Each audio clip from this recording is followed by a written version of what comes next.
Keto, good to see you. Yeah, good to see you, Matt. How's your week been? It's been pretty good. It's been a busy week.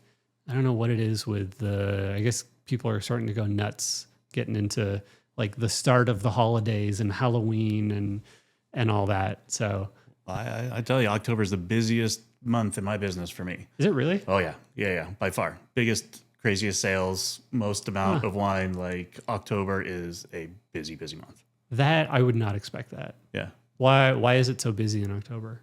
A few transitionary things, right? Like kiddos are back in school, like conventions start to fire up, and it's that kind of like last window before the holidays. Yeah. That Because makes sense. Vegas, we're not a big holiday place, but I see. So do you think it's different in different cities, or is this like a Vegas thing for it to be super busy right now? potentially different.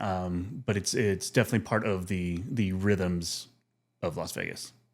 Nice. Interesting. Yeah, Vegas is super weird, right? Because it kind of goes dead between that Thanksgiving and Christmas time, and then during the New Year's season, it starts to really ramp up. Yeah, which is why when people push restaurant openings, like new places, to beat New Year's and stuff. And I get it, have a little bit of practice, but even here, people are still pushing new openings, right? Yeah.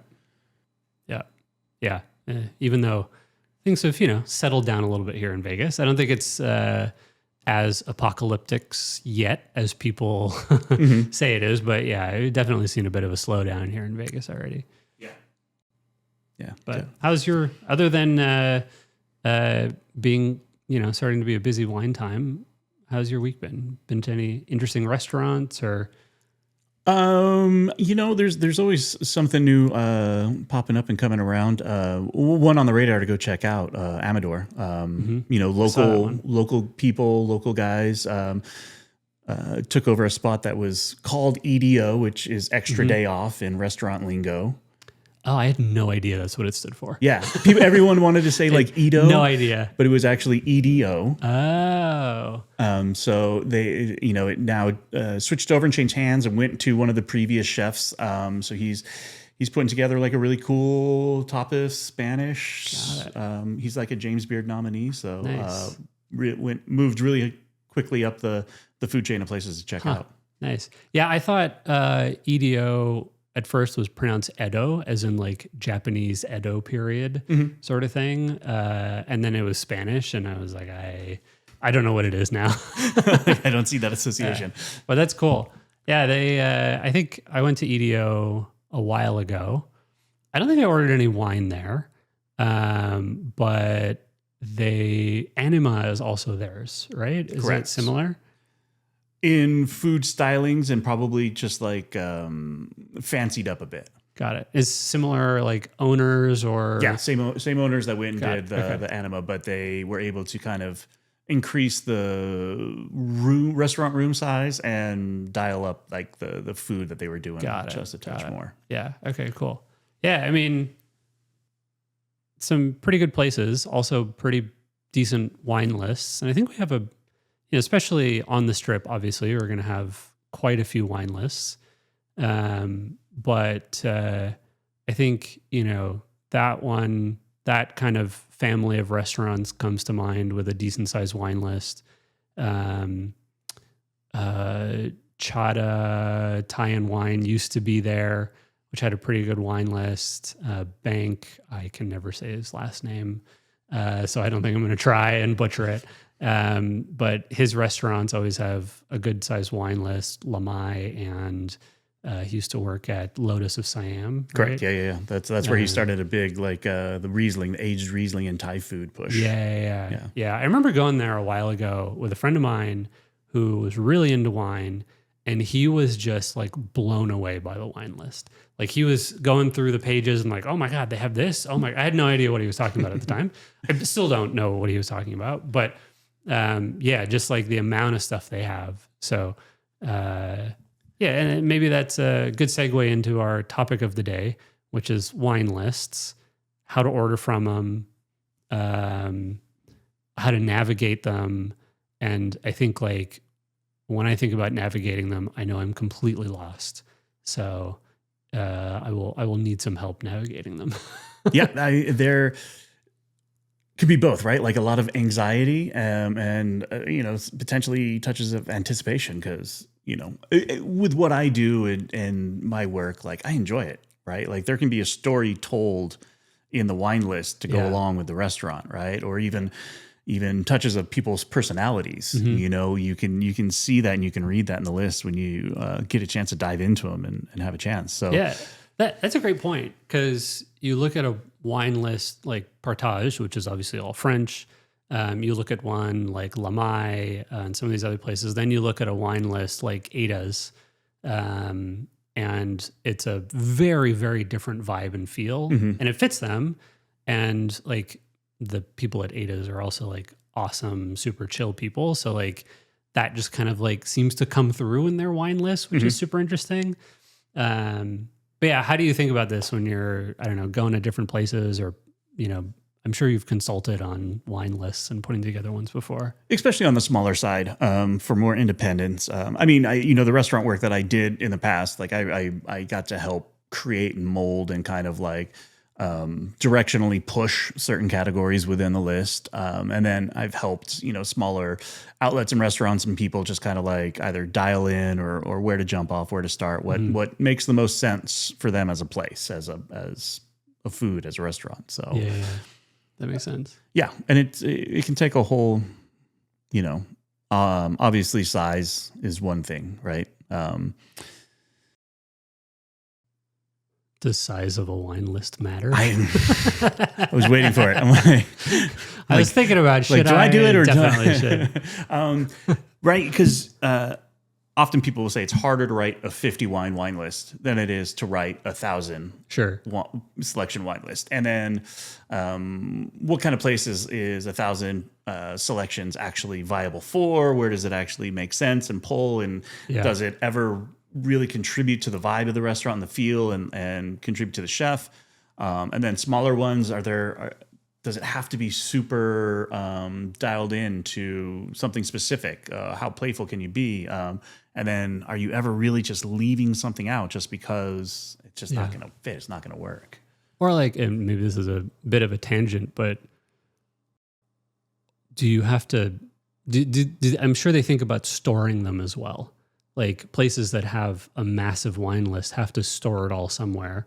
And I guess like, I don't know, wine can go bad over time, especially, but like, I don't know, I feel like there's the purpose of a restaurant is to go through product, not just keep it in a cellar forever.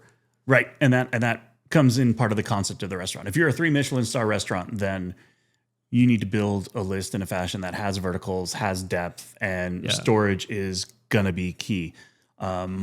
Other fashions restaurants, it is a heavy investment. So if you go too big, then it's dollars that are just frozen up and they need to go somewhere and stuff.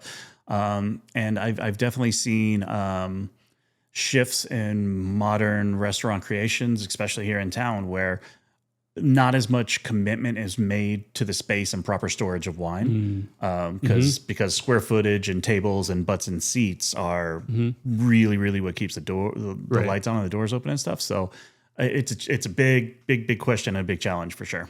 Yeah, I'm sure as well. Like I'm sure they're worried about not just the space, but if something goes wrong, right? Like I know of a place in town where they had a bunch of wine and their AC broke down in the middle of summer, right? Like here in Las Vegas, your air conditioning breaking down in the middle of the summer means that within, I don't know, like 30 minutes, the room is 80 degrees. 40 minutes, the room is 80 degrees, which I don't think is great for wine. Not ideal. And I've seen the full reverse of that happen in restaurants as well, where they're running the fridge and the coolers so hard that the mechanisms kind of like freeze up, and then it actually freezes and champagne exploding in cellars. Oh my God, champagne exploding. Yeah, like 2008 Dom Rosé, like shattering into a million pieces, multiple bottles breaking. So that's crazy. And then you have to clean it all up, and then you just lost, hundreds of dollars in revenue as well. So do they have insurance for those things? No, not necessarily in that. For the everyday restaurant, I mean, it would have to be a really, really grand affair. But for the most part, it's just kind of like a loss. You just have to just write it off that as a sucks. business loss. Yeah. Oh, that's rough. That's got to be so rough. Yeah, it'll change your costs of goods sold real quick. Yeah, no kidding. Wow. All right. Well, let's fun tangent. Let's get back to the wine list. Yeah. And what we're going to do today, which is I have no idea how to order off of a wine list. And so, you help me walk me through how to do it and all that. And yeah, we'll take it from there. Cool. Because I brought from one of my previous restaurants, and this was essentially at its peak. So we had 2,200 different selections. So this is what we would hand guests with the food menu when they sat down to the table. Verticals. Yeah, this every region of the world represented. If it was an important producer or place, it's expressed in there. So, some people look at it with glee, and other people are just terribly daunted, and they don't know what they like. Yeah, I'm definitely part of the latter here. Mm-hmm. I mean, so let's let's set a scenario here because, some people might. I don't sit down and order an entire bottle of wine and finish it.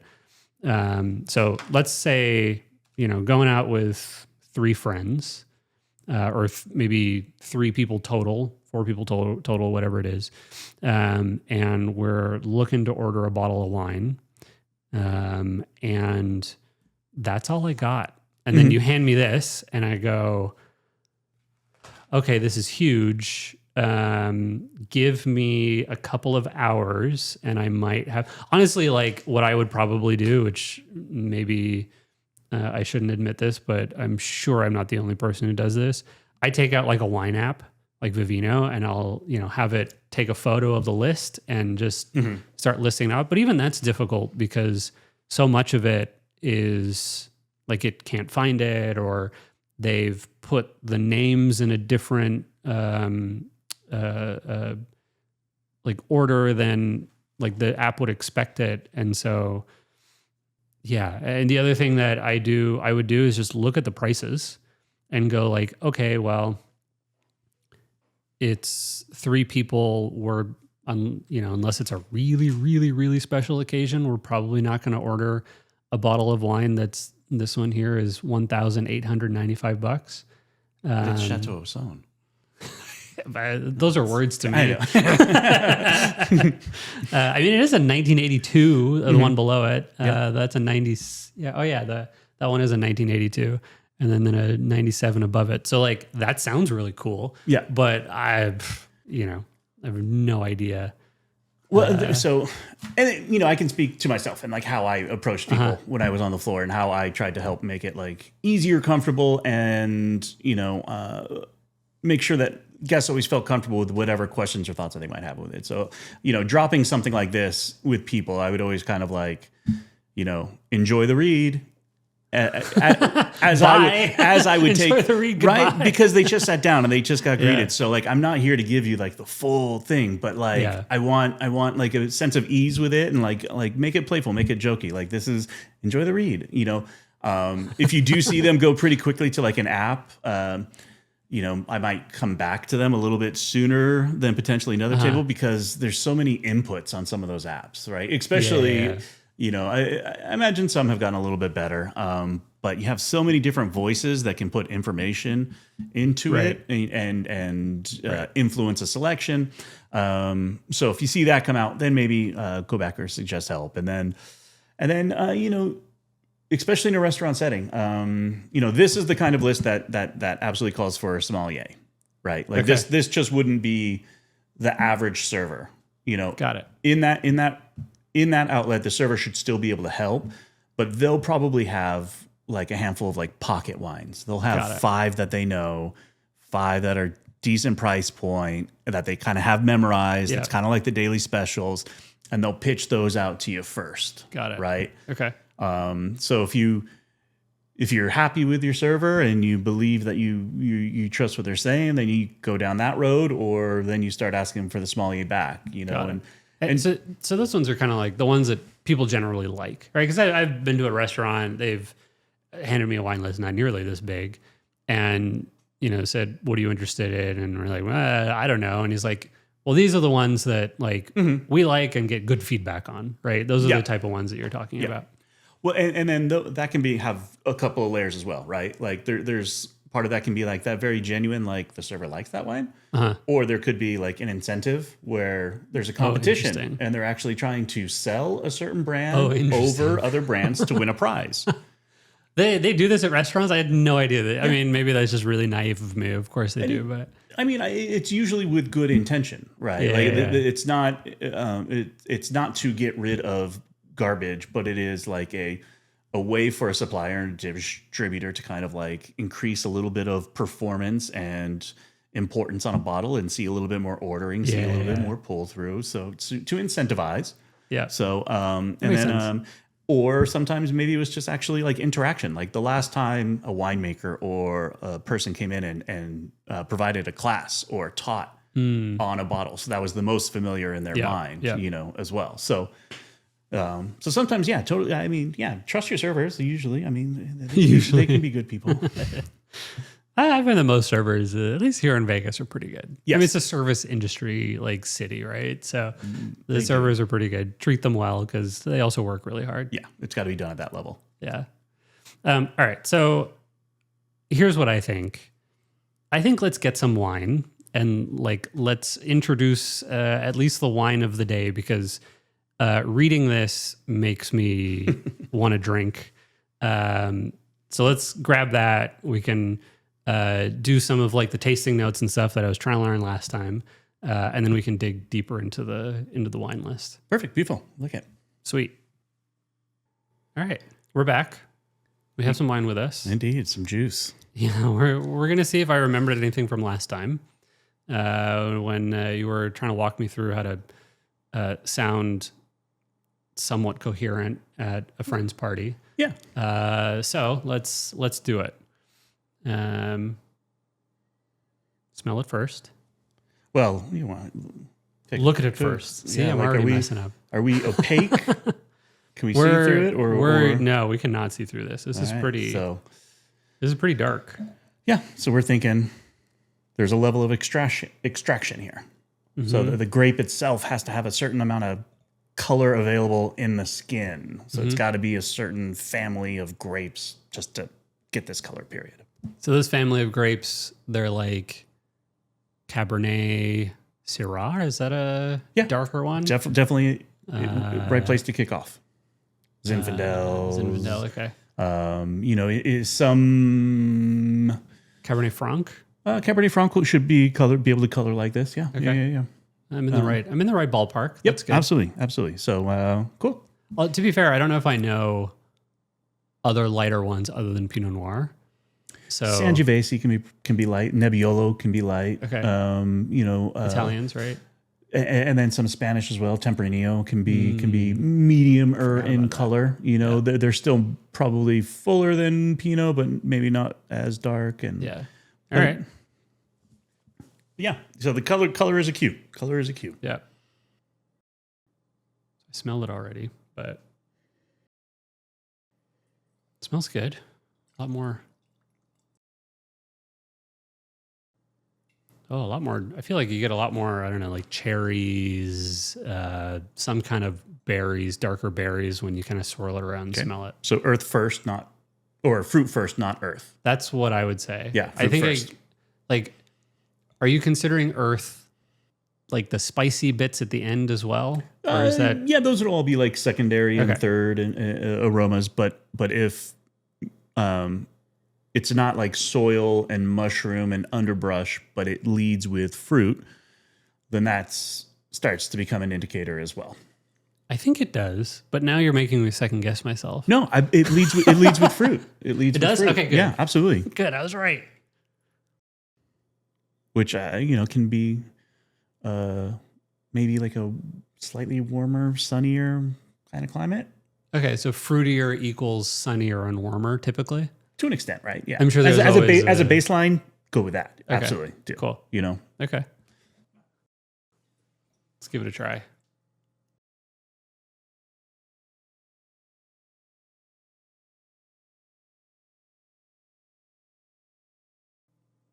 I feel like it's less fruity when I tasted it. Mm-hmm. Like I get a lot more of the earthiness that you were talking about when I tasted it versus smelled it. Mm-hmm. How do you find the like quality or ripeness level of the fruit?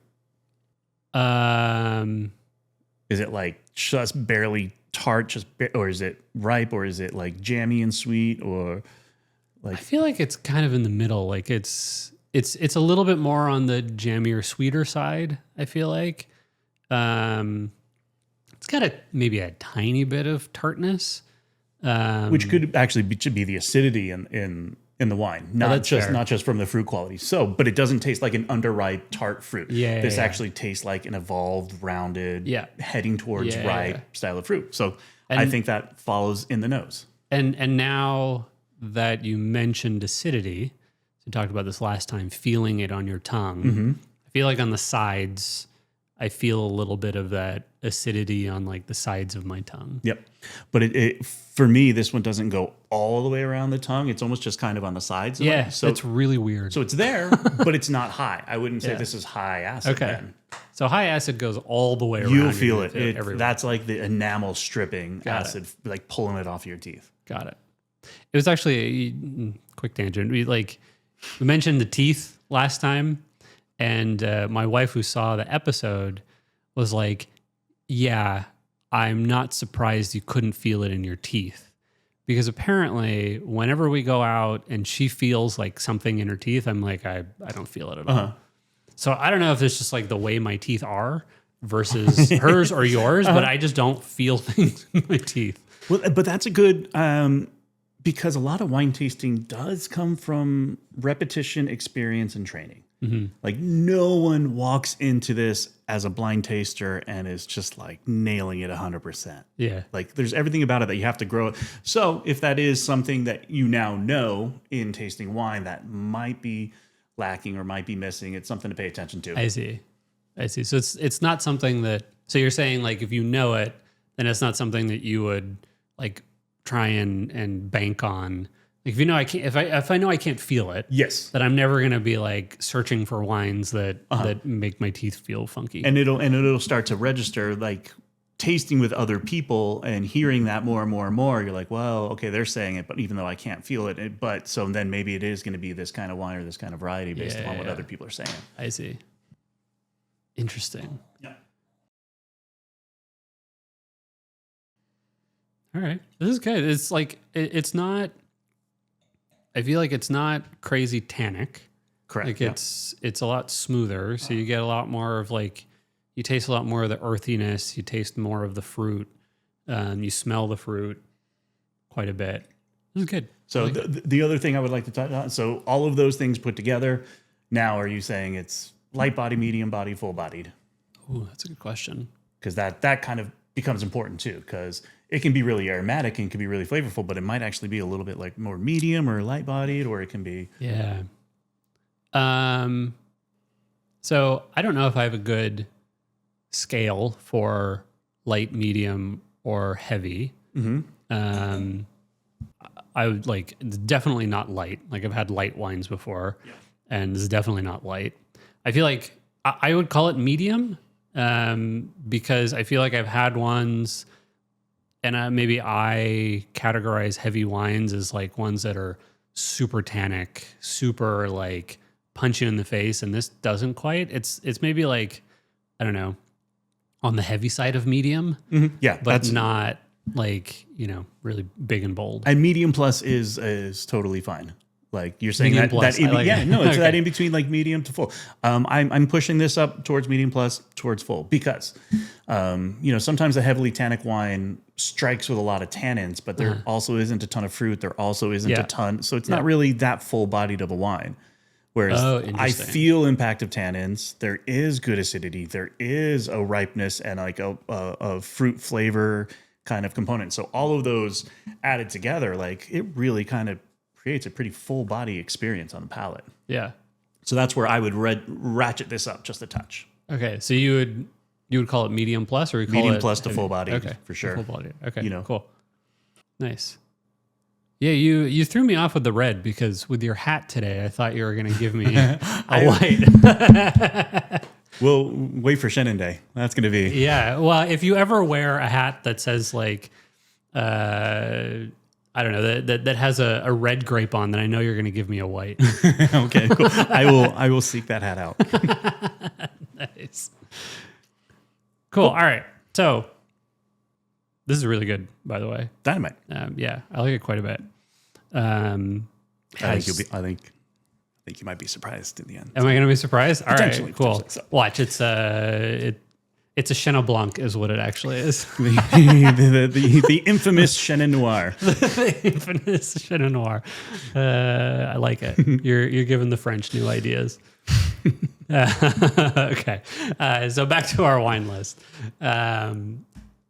No idea where to go. Okay. If I was at a restaurant where, like, pretend you're the som that comes over, and I just, for some reason, I'm the guy that was handed the wine list, which has happened before because I don't know. So like, especially younger friends of mine, they're like, "Oh, you've had wine before? Period. Mm-hmm. Here's the wine list." Yeah.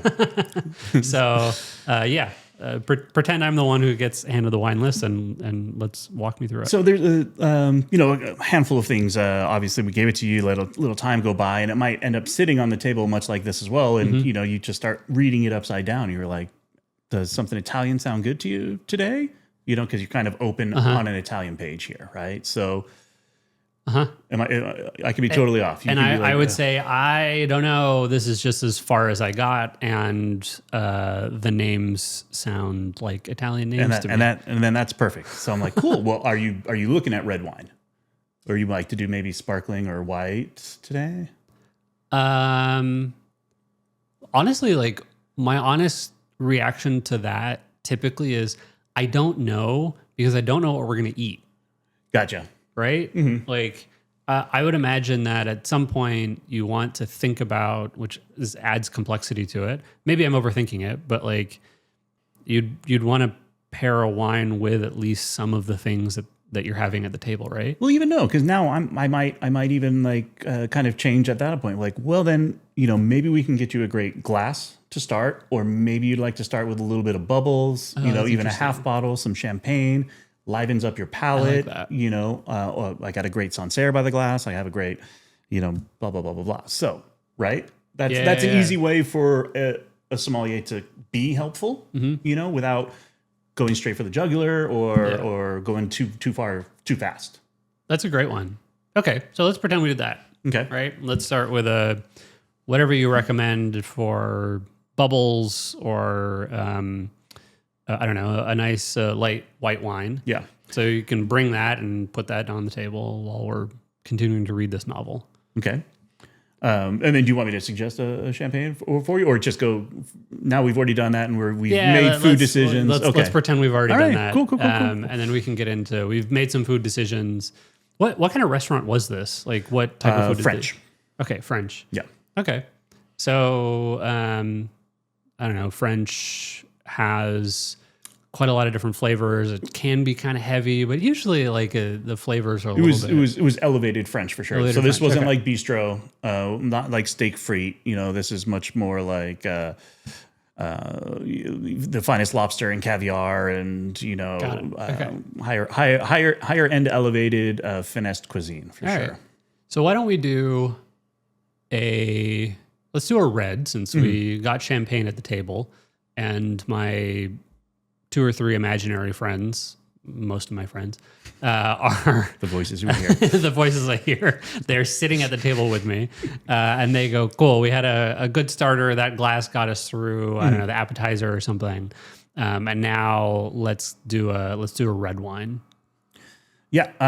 So a few kind of baseline questions that I will still try and tease out of you, right? Like, do you like a fuller bodied style of red? Do you like a little lighter, more delicate style? I would also probably start like, is there a favorite that you have, or are you willing to try something new?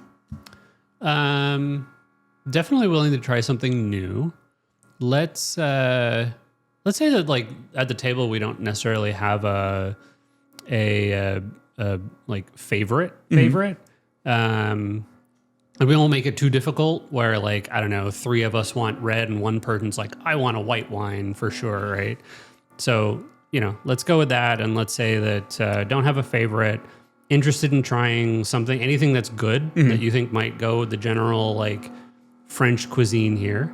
And then like, yeah, let's take it from there. Cool. So I might even like lead people off with something familiar, yet that maybe that they haven't had before, right? So go into something, hey, California, or no, at least U.S. based, kind of Cabernet-ish, but maybe something from Washington, maybe something from the Oregon area.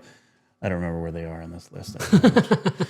It's been years since I worked there. But you might be getting there. Right. So I throw that out as a teaser. Like, let's talk about somebody maybe like Kilsada Creek. So this is Cabernet from Washington. It drinks much more Bordeaux in style. There's a lot more earth to it, a lot more depth, less like upfront, really rich, jammy kind of fruit. And then I can throw you something as well. Like, we have some really, really great Spanish wines. Based on Tempranillo, lighter in body, great acidity, and it uses American oak, so it's got these kind of familiar aromatic components to it. And is Tempranillo, we were just talking about like light, medium, heavy. Is it on the heavier side? Is it more like on the medium side typically? Typically wise, medium-ish. More medium-ish? Yeah. Okay. All right. So that sounds interesting to me, right? Like... we're here in Vegas at a French restaurant, and maybe we're a little bit more familiar with U.S. based wine. So you said, let's try something different, right? Yeah. And we go to the, where is it? The Spain section. Yeah, just a little bit further. See, and that's the thing with the Italy. list. I'd probably take control of the Spain, list here as we well and start changing the pages myself, because as you flip through it or whatever on a daily basis. So, boom, Okay. and then now, like, potentially, and it could obviously order change a little bit, but gauge the comfortableness and cost. Right. Yeah. You throw out, your low, medium, and high, and see where their eyes go, see where your reaction is. Sometimes you point at something that you think is high, and the guest is like, "Well, what's better than that?" And you're like, "Okay, cool. Well, then we'll let's take the conversation that way, though." Or you point to the low, like this Viña Ardonza La Rioja Alta. And they're like, I'm not sure. And I'm like, okay, well, cool. We'll go the other direction. Yeah. Then, So cost is always going to be a part of the conversation when it comes down into it. What's the, like, I mean, this is this kind of imaginary restaurant. I guess it's not imaginary since you used to work there, but this restaurant that we're in, what's the typical, what would you say is the average that people spend on a bottle of wine at a restaurant? 150 is pretty average, pretty standard. Okay. Right. Like that's a real comfortable spot all the way around. Yeah. Got it. Okay. So 150. So let's say like, I don't know, we're at a nice restaurant. We want to go a little bit higher than average usually. They're 3 to 4 people. So, maybe about $50 each sounds pretty good. We're getting up to like about 200 something dollars, right? Yeah. So I then I would be like, hone in, like give a real precise kind of thing. Like, the bottle of this wine, Quintilla, it's made by the same family that does Vega Sicilia. I've heard of Unico before. It's regionally a warmer, denser, slightly heavier style of Tempranillo, but still not the biggest, heaviest body. And hopefully, maybe we've gotten to a place with region style price, Yeah. Okay. And obviously, these transactions happen like so fast, right? Yeah, like the restaurants are fast paced, and in Vegas, you don't always get the luxury of chatting with somebody for like Sure. 10, 15 minutes. Sure. So our conversation as a som, you're already like, come on, dude, hurry up it's and speed just dating. order the wine. Well, hopefully if they're a good, yes, you have people that are too inundated and overwhelmed and they need a rapidity to it. But it is speed dating. Like you need to capture, gather, and hopefully harness and make a good decision with the best information possible in a short period of time. Yeah. All right. So we're looking at this. This is 195, the one that you said here. So yeah, let's do that one. 195. The friends seem happy with it. It's a 2003. This is also a 10-year-old list. So, okay, so it would be a 2013. Sure, we'll go with that. We'll go with that. All right, so awesome. We got that out of the way. We found the bottle that we're gonna get. What happens next? Now just the semantics of service, right? Like presentation, opening, tasting, that whole nine. All right. So what happens? Like you come back with it, and what's the first thing that we do? Look at the label, right? Like, and for the most simplistic thing, like of the vintage should be pointed out, so you can see yes, it's 2003. The name on the label should be pointed out as easily as possible, and whether or not you've retained all the information that you might even forgot the bottle that you just ordered. Yeah, right? I do that a lot, actually. Yeah, absolutely. Not that I order too many bottles of wine, but yeah, I 100% forget. So long as there's some familiarity, and you're not going to have to know every word on that label, right? Yeah. That's next or starts becoming higher level kind of stuff. So that's it. Okay. Vintage, and name. Yeah, it sounds good. You accept it. You said good. Okay, we agree. I'm assuming the year is the most important thing on there. Like, other than like, is it the actual thing that we ordered, but the year as well, right? Potentially, because you want the outlet to be honest about what it is that they're serving and opening and pouring, and not and sometimes vintage variation can be very important in some regions of the world, right? Some regions it's not as much, and sometimes I might have had an issue. Like, I'm sorry, I'm out of the 96, but I do have the 95. The price is the same. If you're happy with it, kind of thing. Yeah. So then we pull the cork, present, and pour a taste. So in that fashion, a lot more casual restaurants will open it right there, tableside, right next to you. Some of the fancier places will have either a guridon or a station or somewhere that they return to, that they go to, there. Open, check a look at the cork, taste the wine, and come back to you and then make the cork presentation and offer a tasting. I see. Okay. Sometimes they hand you the cork. Mm-hmm. Yeah. Should I sniff it or not sniff it? So in the casual setting, go ahead, like look at it. Do whatever you want. Yeah. Because that person literally just lifted it out of the bottle and generally speaking, probably just put it down on the table. Right? Yeah. Whereas in that higher echelon kind of scenario, if there was a problem, because what you're looking for is fault. You're looking to see if the wine itself is incorrect, bad, spoiled, anything along those lines. So if that sommelier has opened it away from the table and inspected the wine, inspected the cork, then it doesn't matter. Then we should be good. So if you like the look of the cork, if you want to pick it up, the aroma is one thing, but also the color. If wine has seeped all the way through to the top of the cork. I see. So that's really what you're looking for. Sometimes as well, right? Or if the texture at the bottom, or if it's, how old it is, how crumbly it might be. But then also, with modern corks, is it a diem? Is it, which is a conglomerate cork, which is supposed to help fight against or protect from actual corked TCA. Oh, interesting. So they're types of corks now that try and fight against they want to ensure that their product is never corked. Oh, interesting. Yeah, so it adds to the cost of everything, but also you don't have bad products. Isn't that what a screw cap is for?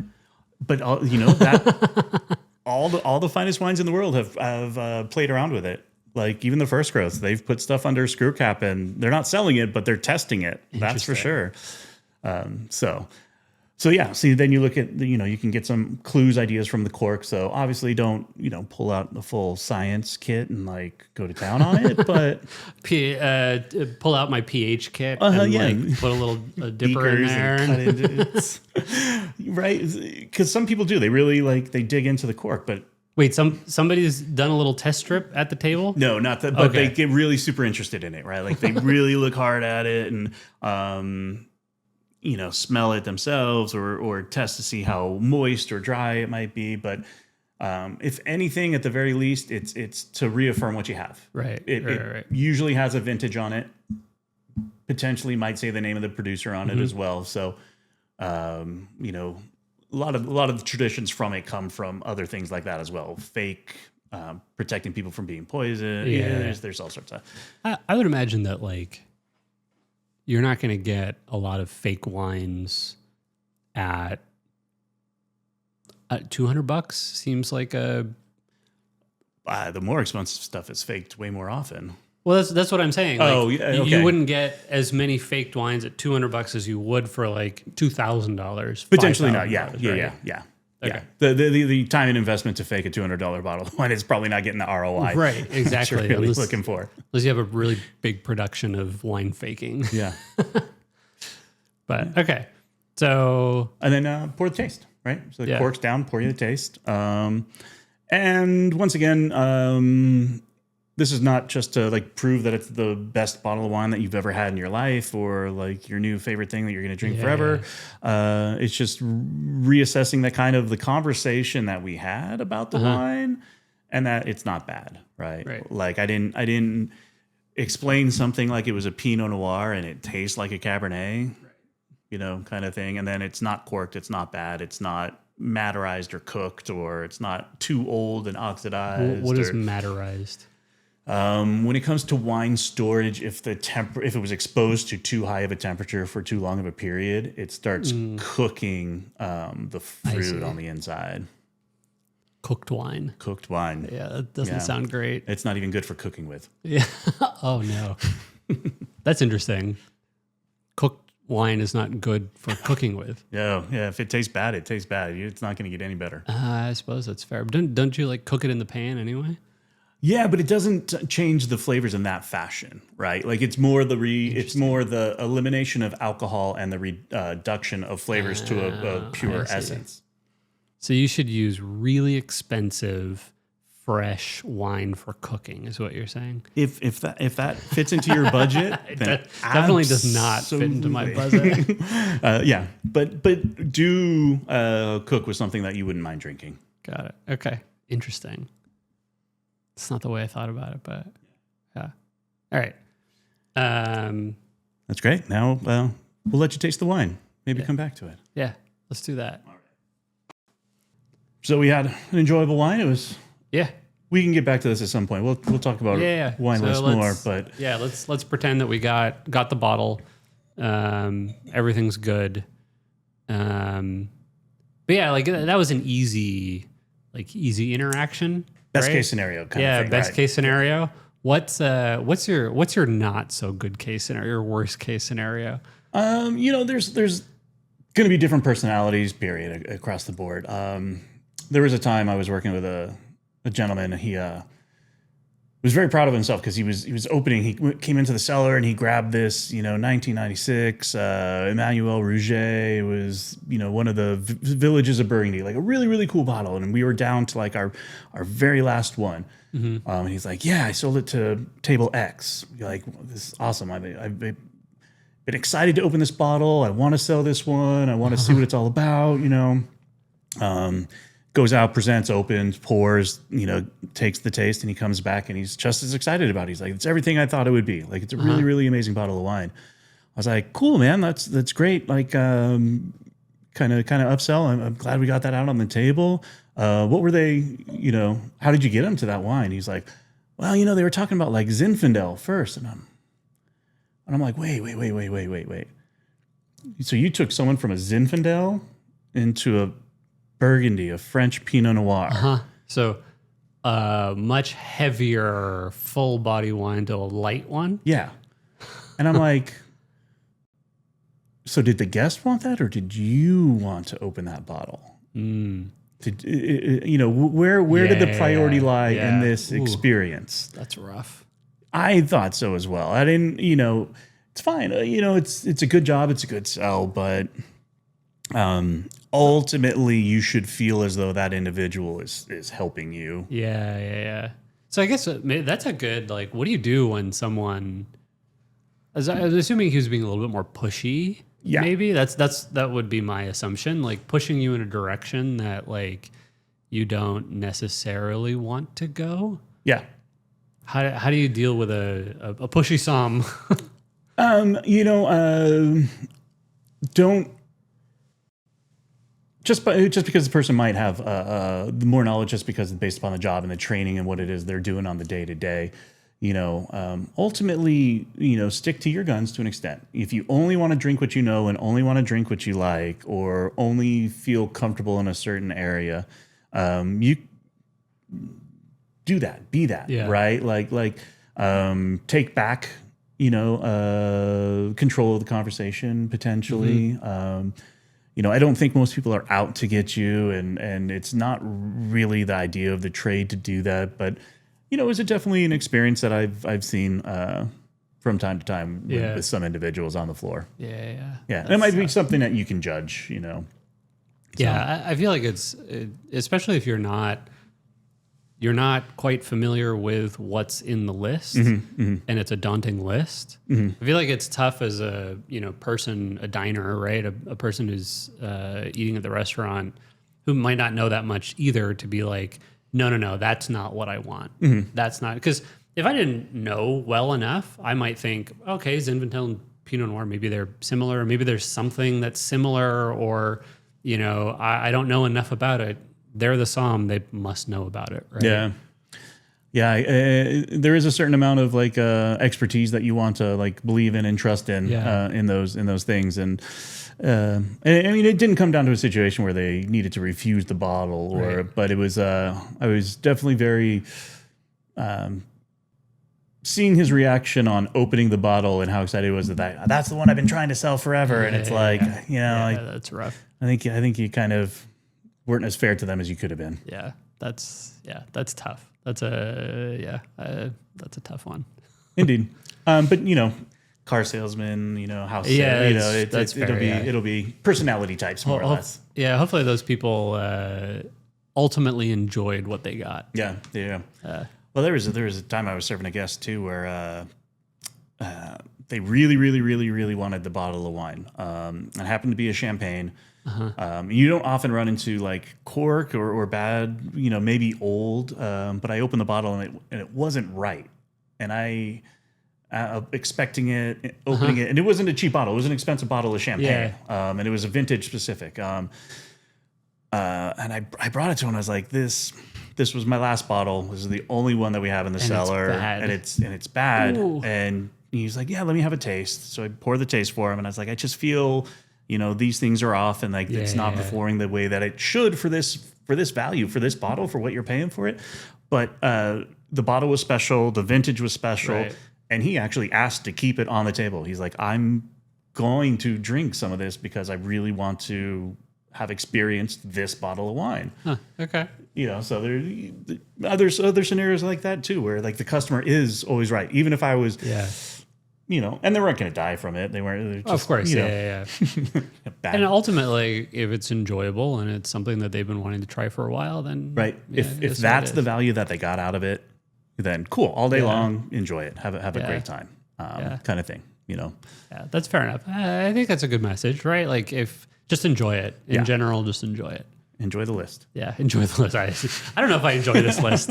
It seems enjoyable. I don't know if I'm there to enjoy that list yet. But yeah, let's finish up with this bottle glass of wine.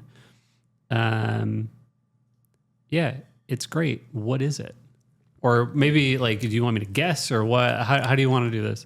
So, based upon a few of those things, right? Like, so it's kind of deep in color, pushes a little more fruit forward on the palate, or on the nose first as well, and then on the palate there's still a good fruit, and it's not like, where in the world do you think something like this comes from?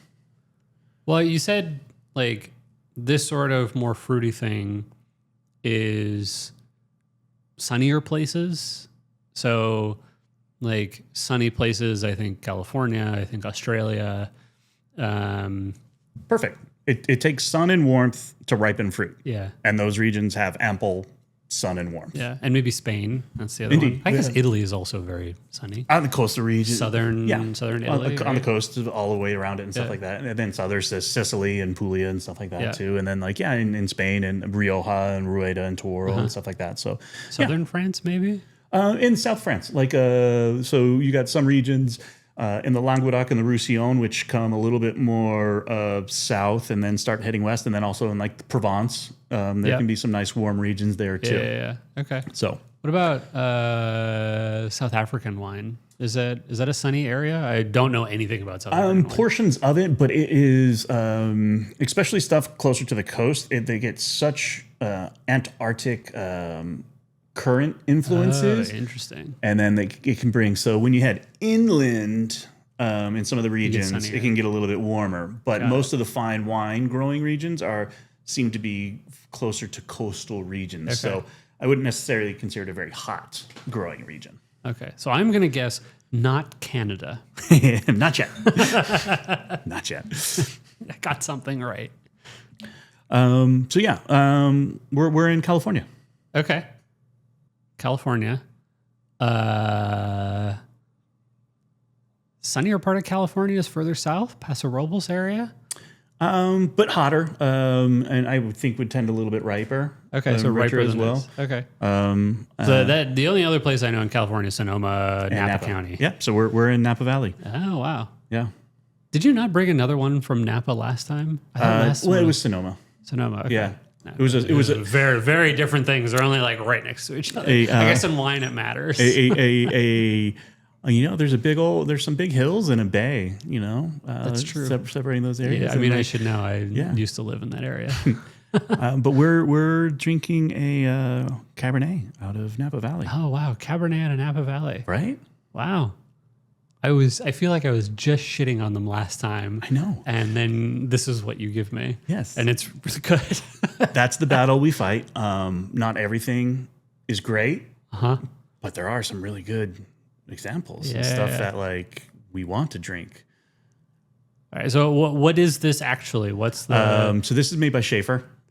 This is it's a Schaefer. I know Schaefer. I've never had a Schaefer actually. This is the TD9. Okay. So it was named after the TD9 tractor. It was like the second purchase after the vineyards that they made. Interesting. It has evolved over the years. It was originally kind of a Merlot-based blend, and now has become a little bit more of a varietally labeled Cabernet with just a little hints of other grapes in there to round out the flavor in the process. But I mean, this is nice. This is heart of the valley. This is good. Yeah. Largely Stag's Leap District fruit, but.